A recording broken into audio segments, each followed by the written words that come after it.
खुदावंद यीशु मसीह जिसने ना सिर्फ हमें पहचान बख्शी है बल्कि हमें जीने का मकसद भी दिया है, उसी के नाम में आपकी सलामती हो। कल की वीडियो में हमने इस बात पर गौर किया कि यीशु मसीह के पैरोकारों को किस वजह से मसीही कहा जाता था, और आज हम इस बात पर गौर करेंगे कि इब्तदाई कलीसिया में जो यीशु मसीह के पैरोकार थे उनको मसीही के अलावा और कौन से अलकाबात से नवाजा जाता था। और जब हम इन अल्फाज पर गौर करेंगे तो मेरा ईमान है कि हम बेहतर तौर पर समझ पाएंगे कि दरअसल बतौर मसीही हम हैं कौन और हमारी बुलाहट क्या है। अब अमाल की किताब में यीशु मसीह के पैरोकारों के लिए जो पहला टाइटल या पहला नाम इस्तेमाल हुआ है वो है गवाह। जैसे कि आप अमाल पहला बाब 8 आयत में पढ़ते हैं कि यीशु मसीह ने अपने शागिर्दों से कहा कि जब रूहुल कुद्स तुम पर नाजिल होगा तो तुम कुव्वत पाओगे और यरूशलेम और यहूदिया और सामरिया बल्कि जमीन के इंतहा तक मेरे गवाह होगे।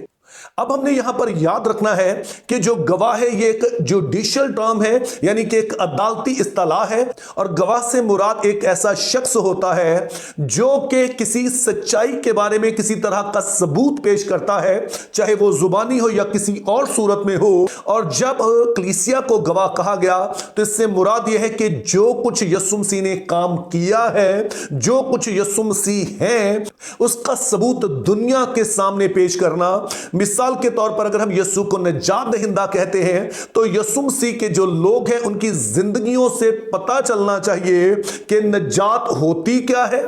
और जब कोई शख्स निजात पा जाता है तो वो किस तरह का दिखता है। तो इस लिहाज से मसीही होना दरअसल एक बुलाहट है ताकि हम यीशु मसीह के बारे में जो उसकी जात, उसके काम की सच्चाई दुनिया के सामने पेश कर सकें। इसी तरह से अमाल की किताब में मसीहियों के लिए जो दूसरा टाइटल इस्तेमाल हुआ है वो है भाई।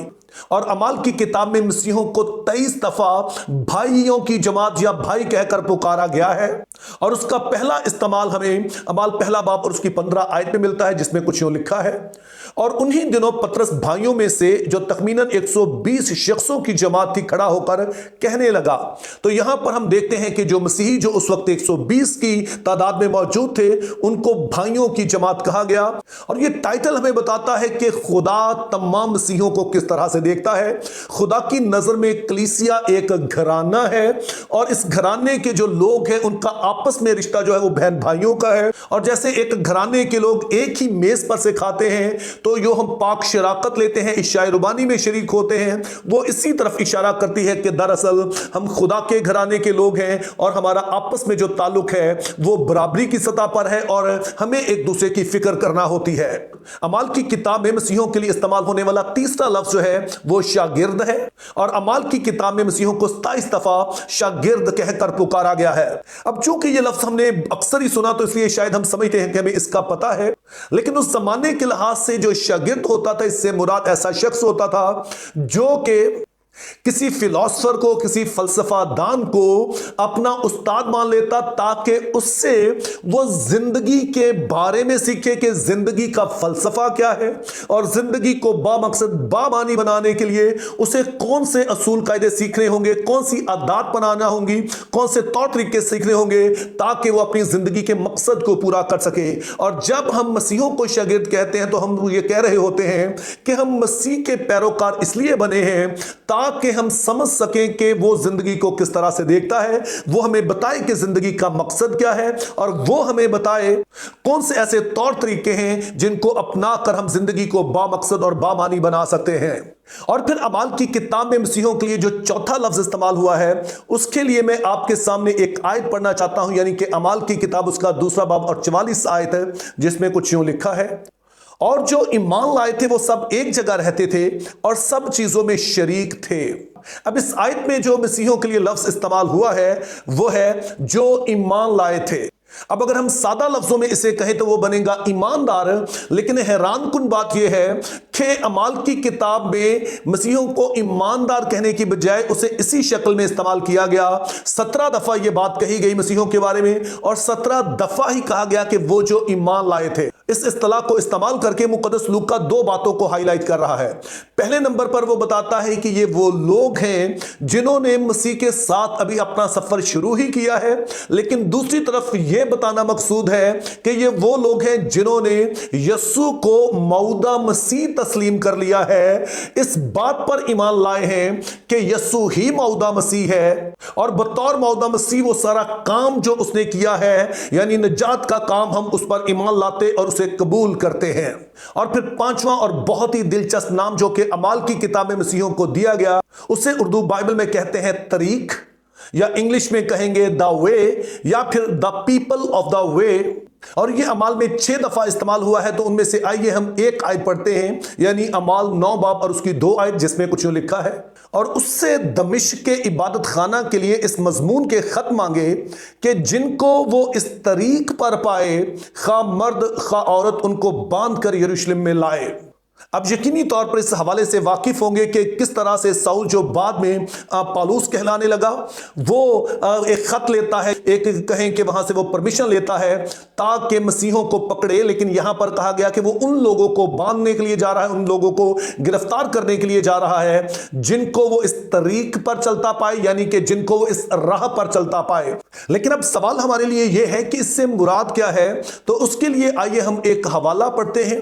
यानी कि अमाल 16 बाब उसकी 17 आयत, जिसमें कुछ यूं लिखा है, वो पौलुस के और हमारे पीछे आकर चिल्लाने लगी कि ये आदमी खुदा ताला के बंदे हैं जो तुम्हें निजात की राह बताते हैं। अब इस आयत में जो लफ्ज राह है, ये बेसिकली उसी यूनानी लफ्ज का तर्जुमा है जिसका बाकी जगह पर तर्जुमा तरीक किया गया है। तो इससे आइडिया यह है कि मसीहों को कहा जाता था कि ये निजात की राह के लोग हैं, और ना सिर्फ ये खुद ही निजात की राह के लोग हैं, बल्कि ये वो हैं जो दूसरों को भी निजात की राह दिखाते हैं। तो इस तरह से हम देखते हैं कि ये टाइटल हमें बताता है कि दरअसल हम कौन हैं और हमारी जिम्मेदारी क्या है, यानी कि निजात का पैगाम दुनिया को देने वाले। और फिर अमाल की किताब में मसीहों के लिए इस्तेमाल होने वाला छठा लफ्ज जो है वो कुल 4 दफा इस्तेमाल हुआ है, और वो है मुकद्दसीन। और मुकद्दस लफ्ज कदूस से ही निकला है, और जैसा कि आप जानते होंगे कि कदूस से मुराद है वो जो बाकी सभी से अलग है, ना वो किसी देवता से मिलता जुलता है, ना वो किसी दुनिया की किसी चीज से मिलता है। कायनात में कोई ऐसी चीज नहीं है जिसका मुआजना उसके साथ किया जाए, वो सबसे अलग है, वो सबसे यूनिक है। तो उसी ताल्लुक से फिर खुदा के लोगों को, यीशु मसीह के लोगों को मुकद्दसीन कहा गया, यानी कि वो अलग किए गए हैं। उनका तौर तरीका जो है वो बाकी दुनिया की तरह नहीं होना चाहिए, जैसा कि इस बात का जिक्र बार बार आता है कि तुम दुनिया में हो तो सही, लेकिन तुम दुनिया के नहीं हो, तुम इनसे अलग कर लिए गए हो। तो यूं ये टाइटल हमें बताता है कि ना सिर्फ हमें इस दुनिया से अलग कर लिया गया, बल्कि इसलिए अलग कर लिया गया कि हमारा तौर तरीका, हमारा चाल चलन दुनिया की तरह का ना हो, बल्कि उसकी तरह का हो जो कि खुद मुकद्दस है। जैसे कि अहद अतीक में भी कहा गया, पाक बनो क्योंकि मैं तुम्हारा बुलाने वाला पाक हूं। तो अगेन ये टाइटल हमारी उस बुलाहट के बारे में बताता है कि बतौर मसीही हमारा काम यह है कि हम मसीह के तौर तरीके पर चलें जो कि इस दुनिया से अलग है। और फिर 7वां टाइटल जो अमाल की किताब में मसीहों के लिए इस्तेमाल हुआ, उसको जानने के लिए आइए हम अमाल 24 बाब उसकी 5वीं आयत पढ़ते हैं, जिसमें कुछ यूं लिखा है, क्योंकि हमने इस शख्स को मुफस्सद और दुनिया के सब यहूदियों में फितना अंगेज और नासरियों के बिदती फिरके का सरगरो पाया है। तो इस तरह से मसीहों के लिए जो यहां पर लफ्ज इस्तेमाल हुआ है वो है नासरियों का फिरका, और उसका सबब भी आप बखूबी जानते हैं, चूंकि यीशु मसीह का ताल्लुक नासरत से था और उस जमाने में रवाज था कि लोगों को उनके शहरों के नाम से जाना जाता था। मिसाल के तौर पर पॉलीकॉप ऑफ स्मरना या ऑगस्टिन ऑफ हिप्पो, तो ये अपने शहरों के नाम से जाने जाते हैं। तो यीशु मसीह चूंकि नासरत से है तो उनको भी कहा जाता था कि यीशु नासरी, और उसके पैरोकारों को यानी मसीहों को नासरियों का ग्रोह कहा गया, जिसको फिर उर्दू में हम आमतौर पर नसारा कहते हैं, या सादा जुबान में कहें तो कहेंगे कि नासरिये। और फिर 8वां और आखिरी टाइटल जो कि मसीहों के लिए अमाल की किताब में इस्तेमाल हुआ वो है कलीसिया,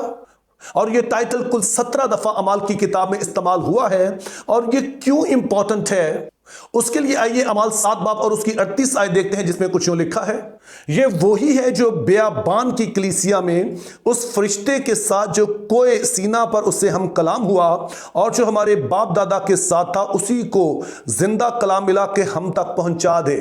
अब यहां पर दिलचस्प बात यह है कि जो मसीही हैं उन्हें यहां पर कलीसिया नहीं कहा गया है, बल्कि बनी इसराइल को, जो कि कोई सीना पर मौजूद थे, जिनकी रहनुमाई मूसा कर रहा था, उनको कलीसिया कहा गया। और फिर जब यही लफ्ज